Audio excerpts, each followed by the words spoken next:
Bismillahirrahmanirrahim. Bismillahirrahmanirrahim. Alhamdulillahirabbil alamin. Arrahmanirrahim. Maliki yaumiddin. Iyyaka na'budu wa iyyaka nasta'in. Ihdinas siratal mustaqim. Siratal ladzina an'amta 'alaihim ghairil maghdubi 'alaihim waladdallin. Assalamualaikum warahmatullahi taala wabarakatuh. Allah, alhamdulillah, nahmaduhu wa nasta'in wa nastahdi wa na'udzu billahi min syururi anfusina wa min sayyiati a'malina. May yahdihillahu fala mudilla lahu wa may yudlil fala hadiya lahu. Asyhadu an la ilaha illallah wahdahu la syarika lahu wa asyhadu anna Muhammadan 'abduhu wa rasuluh. Allahumma shalli wa sallim ala sayyidina wa nabiyina wa habibina wa syafiina wa zurrina wa maulana Muhammad imamil muttaqin wa qadul an jahidin wa ala alihi wa sahbihi ajma'in. Qala Allah subhanahu wa ta'ala fi kitabil azim ba'da a'udzubillahi minasyaitonir rajim. Bismillahirrahmanirrahim.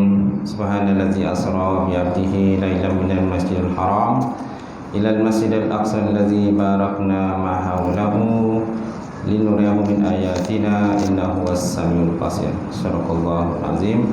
Wa qala Nabi sallallahu alaihi wa alihi wasallam, may yuridullahu bihi khairan yufaqihu fid-din. Nawaitu ta'allum wa ta'lim wa tadhakkur wa tazkir wa nafa'u intifa' wa ifadata wa istifadah wal hasa 'ala tamassuki bi kitabillahi wa sunnati rasuli wa du'a ila al-huda wa dalalatul khairi ibtigha'a mardatihi wa qurbi wa sawabihi subhanahu wa ta'ala. Insyaallah. Ya, silakan mengurusi majlis pada pagi ini. Semuanya silakan Fadil Tuan Imam kita, dan lupa juga Fadil Tuan Bilal, Tuan Siap, seluruhnya pengurusi surau atau kuasa surau, sidang jemaah muslimin muslimat mukminin mukminat wa ta'ala. Alhamdulillah, kita banyakkan puji dan syukur kepada Allah Subhanahu wa taala kerana dengan limpah kurnia serta rahmat daripada Allah terdapat bersama pada pagi ini salat subuh berjemaah 27 Rejab ni. Alhamdulillah, Allah Ta'ala masih lagi memanjangkan usia dia, memberikan kesihatan kepada dia sihat, akal yang waras, insyaAllah. Maka dapatlah kita meneruskan ibadah kita kepada Allah Subhanahu wa ta'ala, insyaAllah. Kemudian untuk memperkenalkan diri, saya rasa tak perlu memperkenalkan diri kot. Saya dah perkenalkan diri dulu. Dah memperkenalkan diri dah dulu. Saya rasa 3 tahun lepas kot. 3 tahun lepas dah perkenalkan diri dah. Jadi tak payah kenalkan diri kan. Kenalkan diri juga. Ha? Tak warna aduk, tak warna lagi. Nama saya Ustaz Muhammad bin Kasim. Ustaz Muhammad bin Kasim, berasal pada Johor Negeri Sembilan. Menetap di Rembau. Kerja di Pejabat Islam daerah Seremban, di daerah Seremban, selaku timbalan pendaftar pernikahan dan rujuk daerah Seremban. Telah pun berkahwin, ada isteri seorang, anak ada 7 orang lah. Yang kecil pun dah tingkatan 1 dah. Yang kecil dah tingkatan 1 kan. Baik. Pendidikan Sekolah Kebangsaan Undang Johor, Sekolah Menengah Datuk Undang Manap, kemudian Pondok Tuan Haji Wahid, Undang Melaka. Masa itu Tuan Guru ada ni lah. Lepas tu saya ngaji di Aceh selama pesantren selama 5 tahun. Balik pada Aceh mengajar itulah, sambung belajar, buat PJJ Diploma Syariah di Usia Melaya, PMC Set. Lepas tu bekerja pejabat agama tahun 2010 masuk. Sambil itu sambung belajar PJJ di UKM untuk ambil bahagian Bahasa Arab dan juga Tamadun Islam. Ini ada ijazah lah, ijazah sarjana muda pengurusan dalam Bahasa Arab dan juga Tamadun Islam. Itu. telah menjadi guru takmil semenjak daripada tahun 2002 sehingga sekarang lah guru takmil. Okey. Berapa tahun kat tu dah mengajar tu. Daripada bujang lah mengajar. Daripada bujang mengajar sampai sekarang masih lagi meneruskan. Alhamdulillah lah. Berdoalah saya ni sihat. Okey, insya-Allah. Okey. Kuliah penuh lah tu. Mana minggu pertama, kedua, tiga, empat kuliah semua full. Kuliah semua penuh. Malam, daripada malam Isnin, Selasa, Rabu, Khamis, Jumaat, Sabtu, Ahad, Senin, berturut-turut. Kecuali tak sihat, baru rehat. Kalau sihat terus jalan macam biasa, insya-Allah. Jadi pada pagi ini insya-Allah kita lihat tentang peristiwa Isra' dan Mi'raj. Kita lihat kembalilah tentang peristiwa Isra' dan Mi'raj sebagai Rasulullah sallallahu alaihi wasallam. Mudah-mudahan dengan kita ingat imbas kembali ini sebenarnya, mudah-mudahan akan dapat meningkatkan lagi keimanan kita, takwaan kita kepada Allah Subhanahu wa taala. Baik, tuan-tuan dan puan muslimin muslimat berbahagia. Kitab yang ada pada tangan saya ini ialah kitab Kisah Isra' Mi'raj. Mula Quran dan hadis-hadis yang sahih sahaja. Ini kitab lama lah, yang dikarang oleh Hasan bin Ahmad. Okey, yang dicap dan dikeluarkan Haji Muhammad Ali bin Haji Muhammad Rawo, Pulau Pinang. Lama kitab tu. Tapi kitab ni masih saya guna pakai lagi. Masih guna pakai lagi. Dah penuh, tapi dah penuh dah. Kitab-kitab baru pun banyak juga berkenaan Isra' Mi'raj ini. Kitab-kitab Arab pun banyak juga lah. Saya pun kadang-kadang tengok juga kitab-kitab Arab ni. Dan dalam internet pun banyak juga lah maklumat-maklumat kan berkenaan kitab-kitab Arab ni. Biasa kalau internet tu kita akan tengok Google type Isra' wal Mi'raj. Isra' Mi'raj tapi yang bahasa Arab punya lah. Kan? Banyak maklumat sebenarnya, tambah-tambahan ke situ. Banyak lagi. Kita biasa type Melayu je. Type Melayu Isra' Mi'raj kan? Tapi sebenarnya dalam bahasa Arab pun banyak juga berkenaan kisah Isra' Mi'raj ini. Tambahan je lah. Type lah Isra' alif sin ra alif hamzah wal Mi'raj. Okay? PDF ataupun bukan PDF banyak juga. Banyak lama-lama membuat berkenaan Isra' dan Mi'raj dalam bahasa Arab lah. Kalau tuan-tuan gajit tahu bahasa Arab lagi elok. Kalau tak tahu tengok yang bahasa Melayu lah. InsyaAllah. Jadi sungguhnya peristiwa Isra' dan Mi'raj ini dia berlaku pada setahun sebelum hijrah, pada tanggal 27 Rejab, kata musannif. Kira-kira pada tanggal 27 Rejab, setahun sebelum hijrah, terjadi Isra' dan Mi'raj. Apa makna Isra', tuan-tuan? Isra' maknanya berjalan malam. Berjalan malam daripada Masjidil Haram ke Masjidil Aqsa. Mi'raj pula naik ke langit. Mi'raj ialah naik ke langit sehinggalah kepada langit yang paling atas, sehinggalah kepada Sidratul Muntaha. Kepada Sidratul Muntaha. Dalilnya berkenaan Isra' ini itulah Al-Quran itulah. Al-Quran, subhanallazi asra bi 'abdihi lailan minal masjidil haram ilal masjidil aqsa allazi barakna haulahu linurahu min ayatina innahu samiul basir. Maksudnya Allah Subhanahu wa taala telah memperjalankan hamba-Nya daripada Masjidil Haram ke Masjidil Aqsa yang kami berkati di sekitarnya. Dan kami nak tunjuk kepada kamu itu tentang kekuasaan kami, kehebatan kekuasaan kami. Linurahu min ayatina innahu was-samiul basir. Semua Ta'ala itu Maha Sama, Sami, Maha mendengar, lagi Maha mengetahui. Okey. Jadi dalil ini merupakan dari Quran berkenaan dengan Isra'. Berkenaan Mi'raj ini dia tak ada sebut dalam Quran. Mi'raj disebut dalam hadis-hadis. Disebut dalam hadis-hadis yang sahih. Cuma dalam surah An-Najmi ada sebut sikit. Dalam surah An-Najmi ada sebut kan, walaqad ra'ahu nazratan ukhra, kan, waraqad ra'ahu nazratan ukhra fi ufuqil ula, pada ufuk yang nyata. Summa dana fatadalla. Kan, kemudian dia mendekat dan lagi mendekat. Okey, itu ada sikitlah sebut berkenaan dengan Mi'raj. Sedangkan Isra itu yang dalil yang paling jelaslah. Maha suci Allah Ta'ala tu yang telah memperjalankan hamba-Nya daripada Masjidil Haram di Makkah ke Masjidil Aqsa. Kan, yang kami berkati di dalamnya, kami nak tunjukkan kekuasaan-kekuasaan kami kepada kamu semua. Baik. Kemudian banyak lagi lah dalil-dalil lain. Tapi banyak sebutlah hadis. Banyak sebut hadis tentang apa yang Nabi jumpa.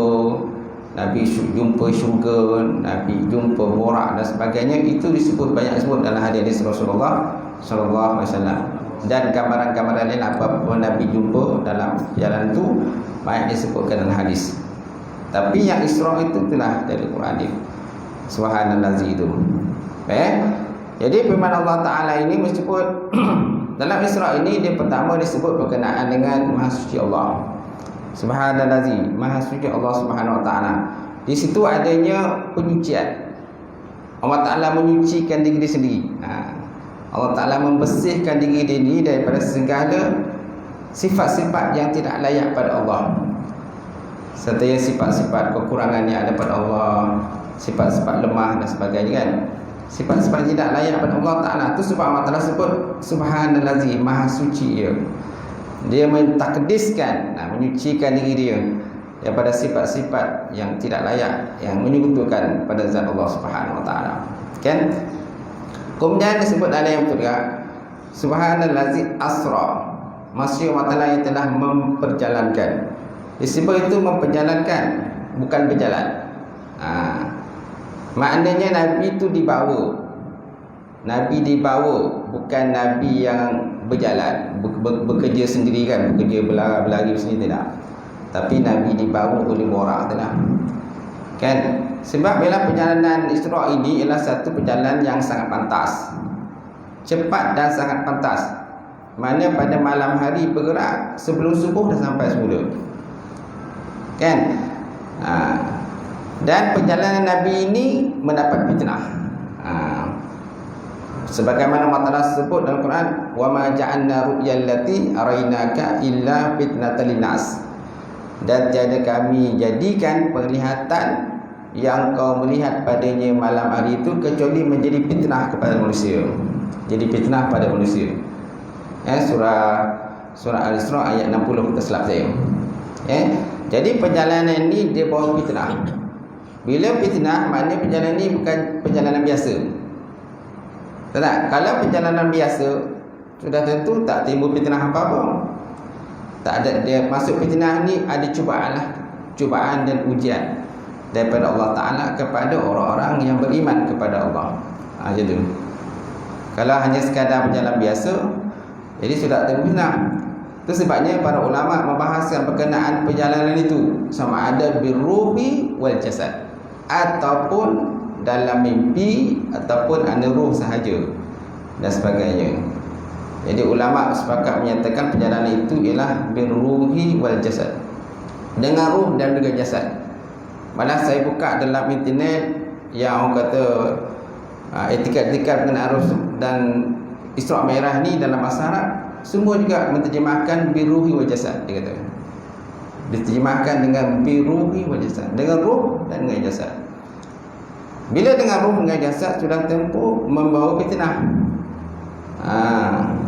Dan ada yang terus beriman dan ada yang murtad, yang tidak mau mengakui peristiwa tersebut. Sebab apa? Peristiwa tersebut dianggap macam tidak logik. Tidak logik, apalagi pada zaman tersebut tidak ada peralatan ataupun alat untuk terbang yang canggih. Kan yang ada tu mungkin ada yang tak canggih-canggih lah. Kalau zaman sekarang ni kan canggih, kan orang boleh sampai ke planet Mars lah, planet sana itu. Tapi kan dia hanya sekadar mesin dia lah, robot dia sampai sana lah. Tapi nak tunjuk pada kita canggih dia tu. Nak tunjuk kita pada dia. Dan perjalanan itu pun ke planet pun perjalanan dia ialah selama 6 bulan kan. 6 bulan perjalanan dia. Dia punya robot tu dia hantar ke sana, satelit tu hantar ke sana, mendarat di sana. Anggaran dalam 6 bulan ke 7 bulan baru sampai tuan-tuan. Itu baru planet sana, belum planet lagi, planet banyak. Ada 9 planet kan yang besar-besar, termasuklah planet Pluto tu, planet yang paling jauh tu. Planet paling jauh. Okey. Itu pun dah makan masa tak tahu apa lama lagi. Tapi peristiwa ini amal Nabi SAW Isra Mi'raj dalam masa 1 hari. Semalam aja, tak sampai 1 hari pun semalam dah balik semula. Dan benda itu diceritakan kepada Abu Jahal, golongan orang Arab dan juga kan pengikut-pengikut Rasulullah. Jadi ramai yang murtad ataupun keluar Islam. Jadi peristiwa ini tuan-tuan, dia merupakan satu peristiwa ujian.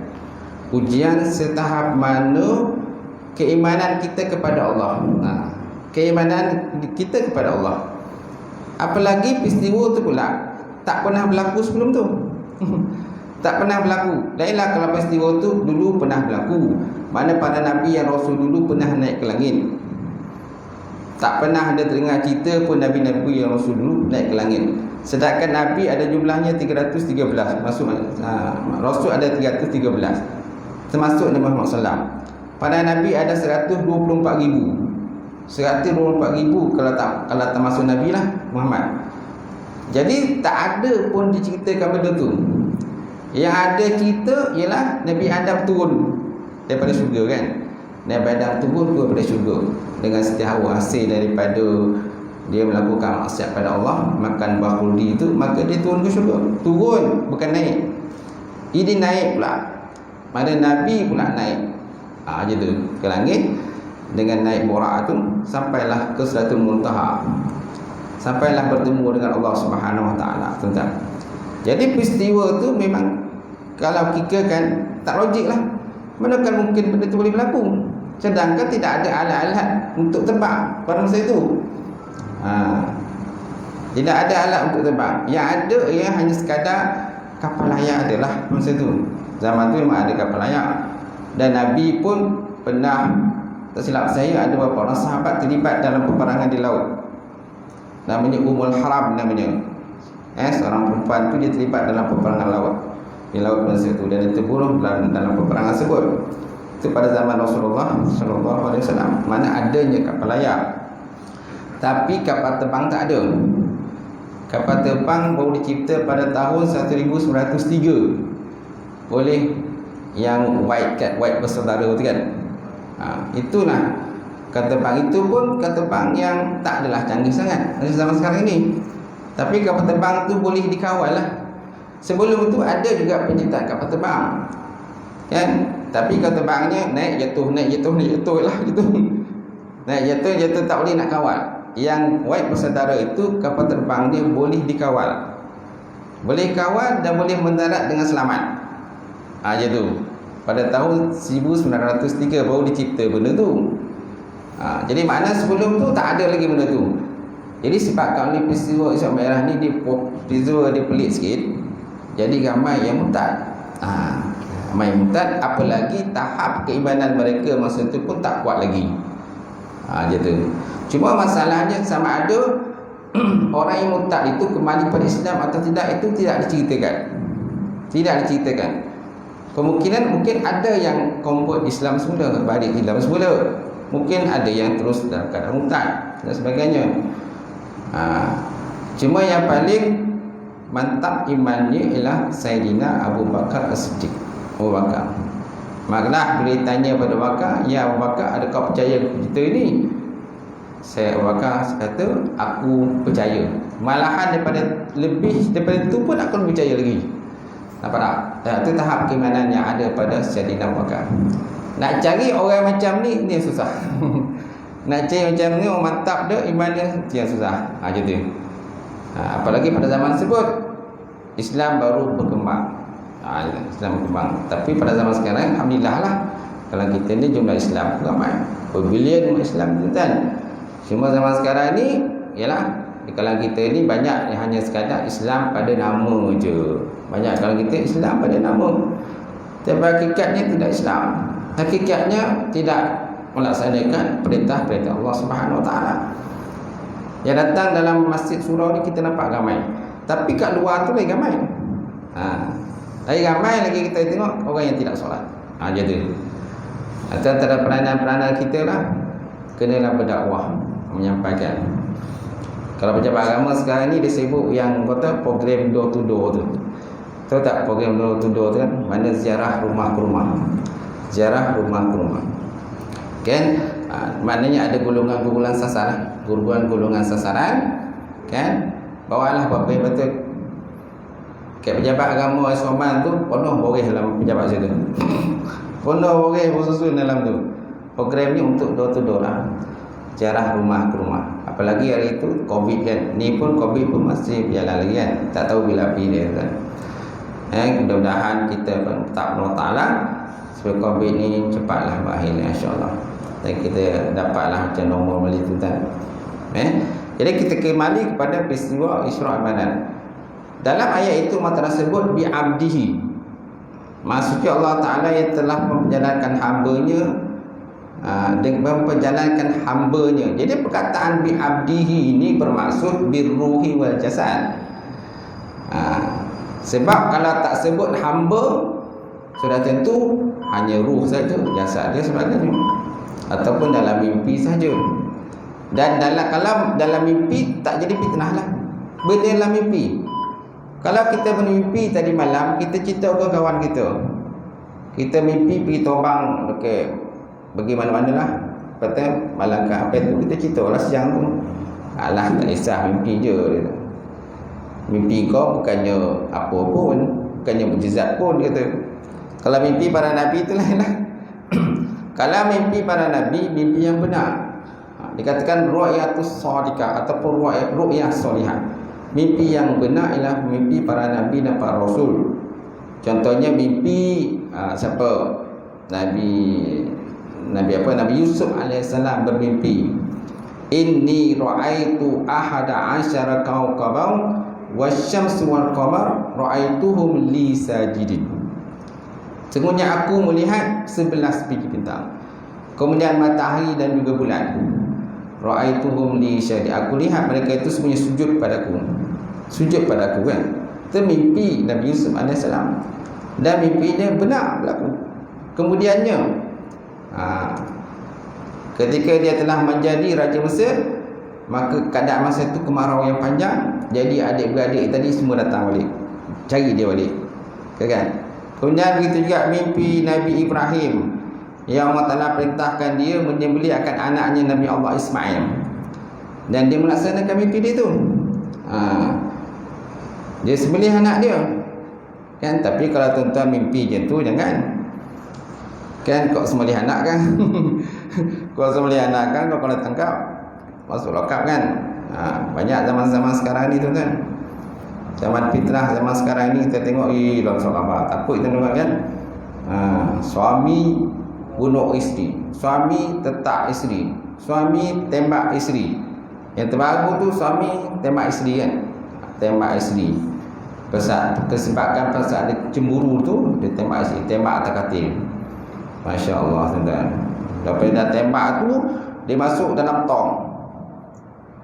Masuk dalam tong. Lepas dia dipiantar satu tempat, kan? Kat bandar apa tu, penawar kan? Ditanam kan? Dia ni pula, lelaki ni pula, dia koncorai bawa jengkaut. Senanglah dia jengkaut benda tu.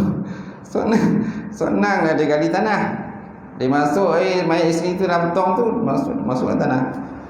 Tapi Allah Ta'ala Maha Kuasa kan? Maha Kuasa dia. Dapat juga tangkap. Mengaku dia, ditunjukkan kat mana isteri tu. Bagus kau tunjukkan kan? Macam tu. Tapi yang tak, ya Allah, takut tuan-tuan tengok zaman sekarang ni. Kita pun kadang risau kalau nak nikahkan anak kita kan. Risau kita nak nikahkan kita dengan lelaki ni. Takut kalau benda tu berlaku lah. Tapi kalau nak berlaku, nak macam mana? Tapi walaupun macam tu kan, setiap hari memang ada orang nikah. Hanya takut, setiap hari ada orang nikah. Saya setiap hari tuan-tuan, saya borang sijil. Saya sijil orang yang telah bernikah, kan? Saya sign borang orang nak nikah. Borang 3, borang 5 kan, orang nak nikah. Ada orang tua kadang nak nikah orang muda ada. Orang muda nak nikah orang tua ada. Muda dengan muda kan. Banyak tuan-tuan. Janda dengan duda. janda dengan teruna pun ada. Okey. Teruna dengan janda ada. Ya. Okey. Hari tu ada seorang lelaki tu, dia dah bercucu silap. Beranak ke bercucu. Kahwin dengan seorang perempuan muda. Saya nikahan. Senyum dia kan? Itu. Senyum sampai ke telinga dia. Okey. Rezeki kan? Gitu. Baik, insya-Allah. Jadi dalam peristiwa Isra Mi'raj ni tuan, Nabi berjumpa dengan berbagai-bagai gambaran lah. Kalau sebut dalam kitab ni, antara benda yang Nabi jumpa dalam kitab ni, dia kata Nabi lihat seorang perempuan tua di tepi jalan. Lalu dia bertanya, apa ini Jibril? Maka Jibril kata, jalanlah terus. Kemudian Nabi dengar sesuatu nyimpang di jalan menyeru kepada Nabi, marilah ke sini ya Muhammad. Maka dikatakan teruslah berjalan. Jibril kata jalan terus. Kemudian Nabi berjumpa dengan seorang yang memberi salam pada Nabi. Sejahtera atasmu wahai awal, sejahtera atasmu wahai akhir, sejahtera atasmu wahai Hasyim. Maka Jibril minta kepada Nabi menjawab salam tersebut. Macam tu. Jadi tentang perempuan yang pertama yang Nabi tua jumpa itu ialah perempuan tua.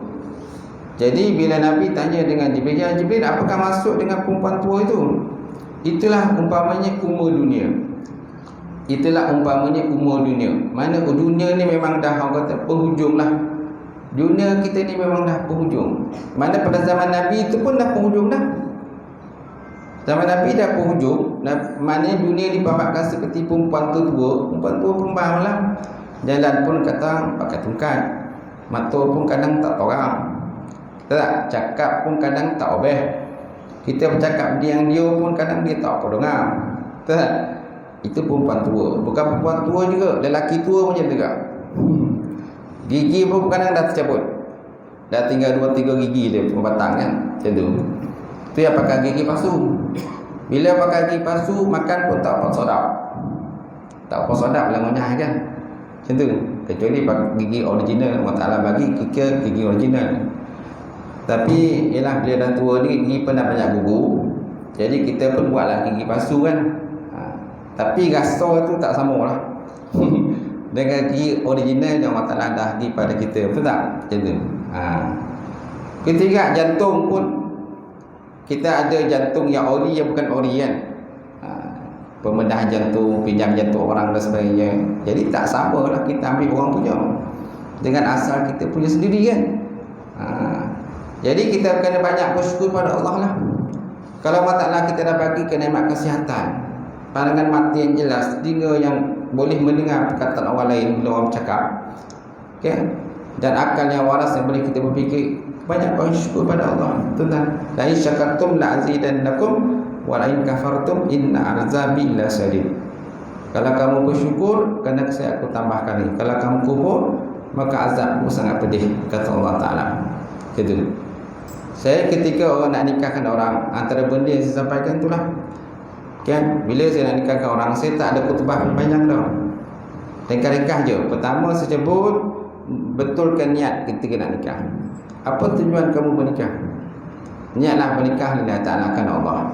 Walaupun mungkin kamu ada niat yang lain, kan? Mungkin kerana cinta lah, kerana sayang lah dan sebagainya. Itu termasuk antara niat-niat orang nak kahwin. Betul tak? Ya, tapi yang pertama, yang utama saya cakap lillahi ta'ala, kahwin kerana Allah Ta'ala, supaya perkahwinan itu dikira ibadah. Yang kedua, niat untuk menyambungkan silaturahim antara ahli keluarga lelaki dan ahli perempuan juga. Kerana bila kita berkahwin, kita bukan hanya mengikat hubungan dengan pasangan kita saja. Kamu juga mengikat hubungan dengan ahli keluarga pasangan kita. Kita akan ada pak mertua, mak mertua, ipar dan sebagainya.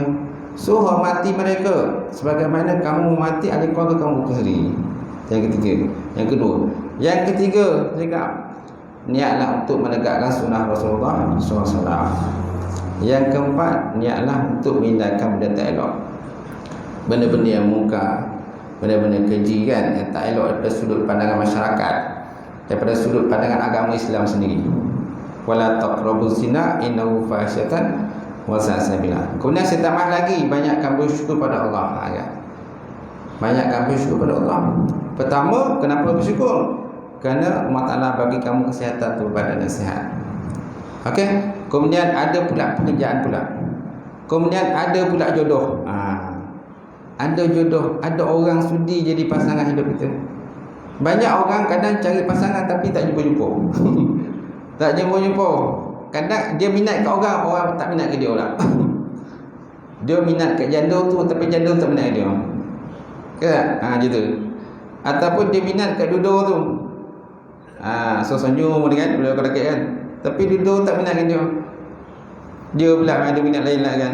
Jadi tak adalah jodoh dah. Tak adalah jodoh kan. Dia nak, dia mesti ngam-ngam kan. Yang A nak si B, si B nak si A. Perempuan tu nak lelaki, lelaki pun nak perempuan. Jadi boleh jadi tu. Betul tak? Lepas tu kena banyak bersabar juga. Kena banyakkan bersabar ketika kan berumah tangga. Lepas yang terakhir sekali, yang penting sekali, amanah. Itu. Amanah, tanggungjawab.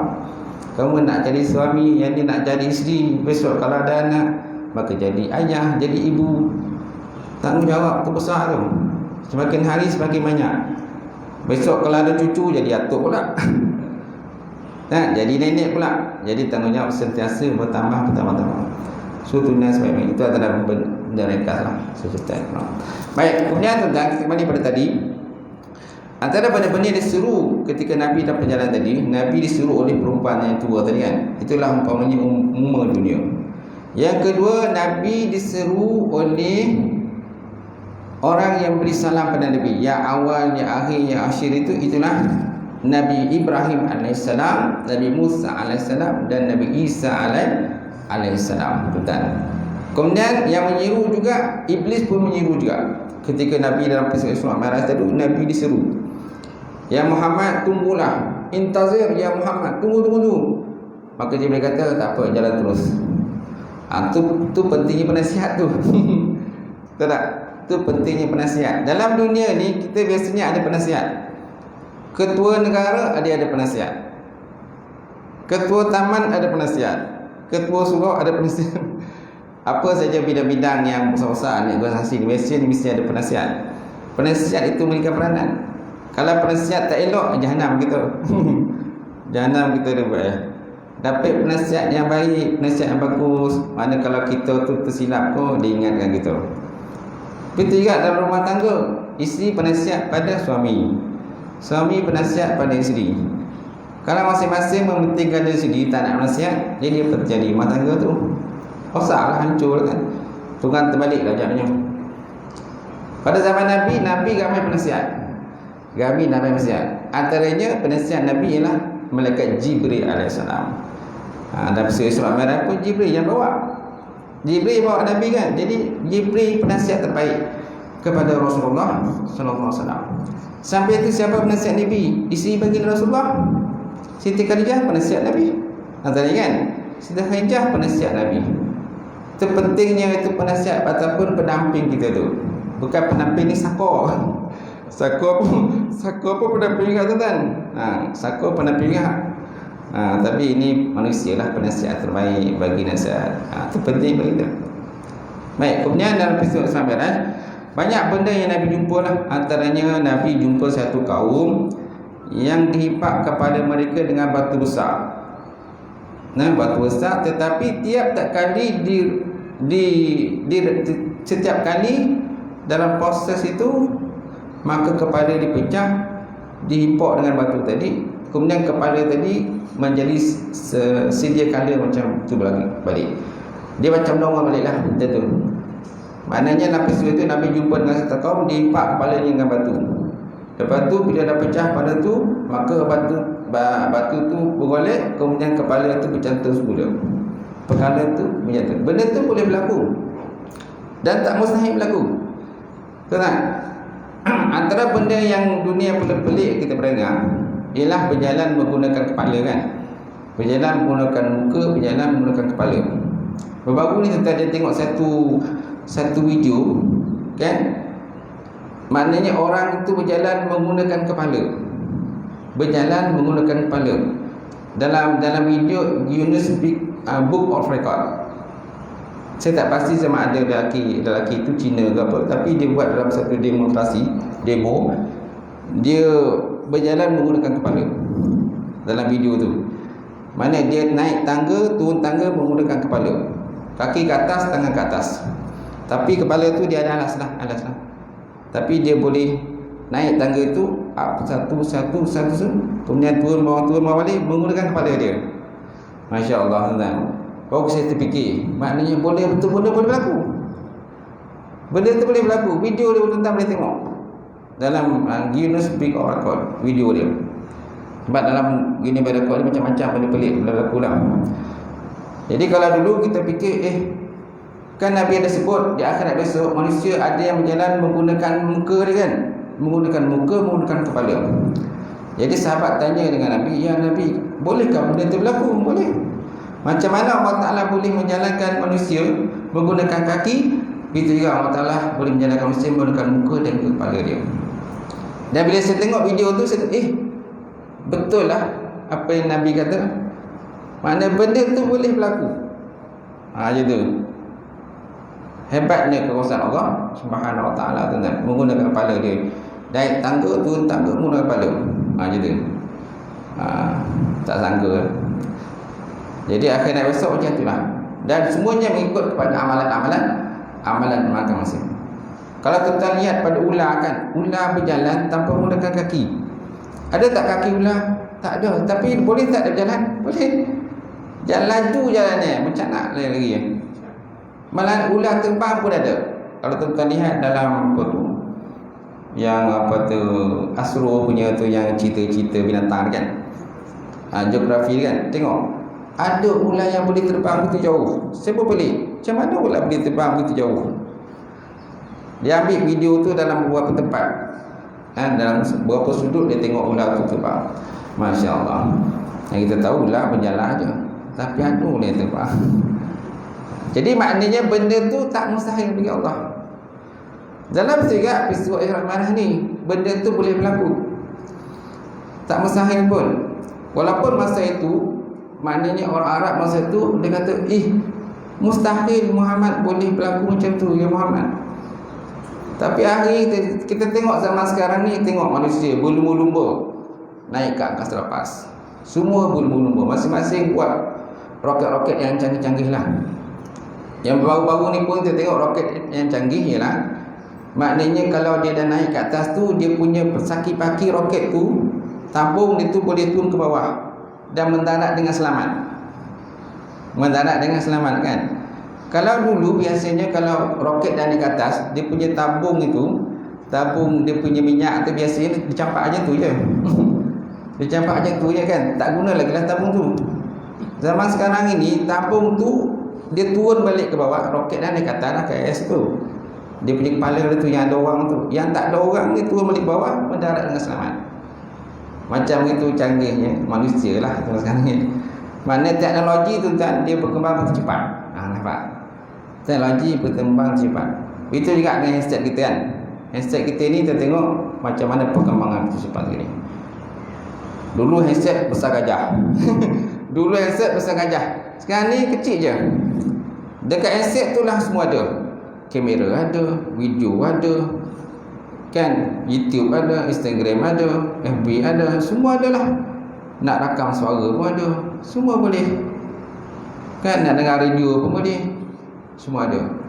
Makna semua tu dalam chip tu, dalam benda kecil je. Begitu canggihnya manusia ni, kan. Maknanya Allah Ta'ala bagi dia punya kelebihan sehingga dia boleh cipta benda tu. Dan benda tu pun adalah pemberian daripada Allah. Cuma terpulang pada kita macam mana kita menggunakan teknologi itu. Itu je. Kalau dulu sekolah tu kan, cikgu tak bagi bawa handset ke sekolah. Sesiapa bawa handset mana akan kena tangkap kan? Kena tangkap. Salah bawa salah.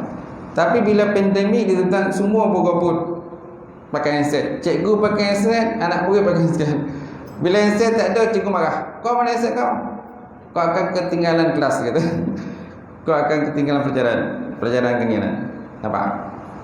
Jadi nak tak nak terpaksa juga menggunakan teknologi itu, tuan-tuan. Anak saya semua ada Sebab apa? Terpaksa online dengan cikgu dia. Online. Ada yang masuk tahfiz pun ada. Kan belajarlah mahfal online dengan cikgu. Ustazah ada semak lah. Dia punya bacaan tu semak. Ada seorang anak saya tu yang sekolah agama Selawu tu, dia dah hafid dah. Dah khatam dah. Yang 30 juz. Cuma nak kata murajaah balik, ulang kaji balik. Dia dah tingkatan masuk, dia kata 5 lah. Alhamdulillah dia dah habis yang perempuan tu. Sekarang ni dia ulang kaji semula dengan ustazah dia lah, untuk mantapkan lagi dia punya hafalan dia. Kan? Yang Fahmi pun ada juga anak saya yang ambil tahfiz, yang juz 11 lah. Kemudian yang seorang lagi ni yang 31 ni pun Fahmi juga masuk juga tahfiz juga. Cuma yang akak-akak dulu abang itu bukan tahfiz, tapi masing-masing ada 3 orang tu mantu Ahmad Ahmadi lah semua. Ada yang dah ijazah dan itulah tuan-tuan. Saya rasa itulah sekadar perkongsian kita pada pagi ni. Kalau nak kira kan memang banyaklah, panjanglah kisah dengan seorang ni. Saya pun tak habis cerita. Dan saya pun tuan-tuan, malam tadi dia orang telefon pukul 11 malam saya pun terkejut. Pukul 11 malam, apa pun dua sedang cakap ni. Kita tak ada persiapan apa-apa berkenaan Islam. Kita buka cerita lain lama-lama lah. Yang tu saya pun terkejut. Siapa tokoh kitab Jawa kita tu kan? Azan. Dia telefon dah, terkejut saya. Ya apa pun dua saya nak cakap ni. Kan malam tadi saya ada kuliah di Taman Sayang. Kan balik kuliah tu pukul 10 balik kau sampai rumah, tengok ada orang telefon. Apa pun dua ni. Rupanya suruh datang bagi ceramah kuliah subuh. Tak apalah. Tapi sebabkan kita ni biasa bercakap, kita cakap lah apa yang boleh cakap, yang boleh kita kongsi, insyaAllah kita kongsi, insyaAllah. Kalau nak betul-betul saya marah, kena panggil ceramah lain. Yang betul-betul mantap sama kan. Tapi insyaAllah kita isi sikit, mudah-mudahan dengan perbincangan kita pagi ni insyaAllah kisah sebanyak kemantaan kita dan juga ketakwaan kita kepada Allah Subhanahu wa taala. Itu saja tuan. Auzubillahi minasyaitonir rajim. Bismillahirrahmanirrahim. Alhamdulillahirabbil alamin wassalatu wassalamu ala asyrofil mursalin wa ala alihi washabbihi ajmain. Allahumma zidna ilman nafi'a wa yaqinan shalihan wa 'amalan mutaqabbala wa rizqan halalan wa barakatan katsiran. Wa sayyidina fataya alim wa lana qulubana bi nuri ma'rifatika wa ta'ala fuqa arifin. فأحسنا بعزة الجبروت وتصلنا بعزة الملكوت وتوكلنا على حي الذي لا يموت. اللهم اصرف عنا هذا الوباء وقنا شر الرداء ونجنا من الطعن والبلاء بلطفك يا لطيف يا خبير إنك على كل شيء قدير. اللهم ارفع عنا البلاء والغلاء والوباء والفحشاء والمنكر والفتن وسيوط المختلفة وشر والمهن ما ظهر منك وما بطن من بلدنا هذا خاصة ومن بلدان المسلمين كافة والعامة إنك على كل شيء قدير. اللهم بارك لنا في رجب وشعبان وبلغنا رمضان. ربنا آتنا في الدنيا حسنة وفي الآخرة حسنة وقنا عذاب النار. سبحان ربك رب العزة عما يصفون والسلام على المرسلين الحمد لله رب العالمين. قبل الله منكم.